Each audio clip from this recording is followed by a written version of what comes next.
യുക്രൈനുമായി ചരിത്രപരമായ ധാതു കൈമാറ്റ കരാർ ഒപ്പിട്ട അമേരിക്ക.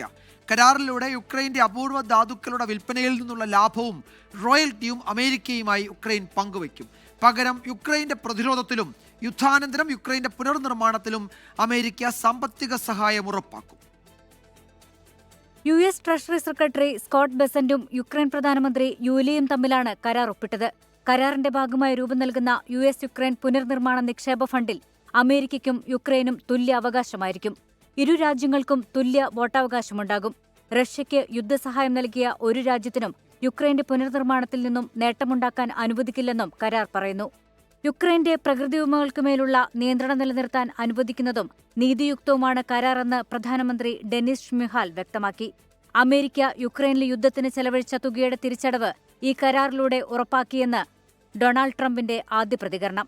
സ്വതന്ത്രവും പരമാധികാരവും സമ്പന്നവുമായ യുക്രൈൻ സൃഷ്ടിക്കുന്നതിന് ട്രംപ് ഭരണകൂടം പ്രതിജ്ഞാബദ്ധമാണെന്ന് സ്കോട്ട് ബെസന്റ് വ്യക്തമാക്കി.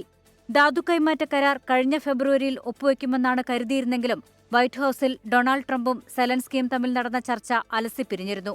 പിന്നീട് നടന്ന 2 മാസത്തോളം നീണ്ട ചർച്ചകൾക്കൊടുവിലാണ് ഇരു രാജ്യങ്ങളും തമ്മിലുള്ള കരാർ ഇപ്പോൾ യാഥാർത്ഥ്യമായിരിക്കുന്നത്.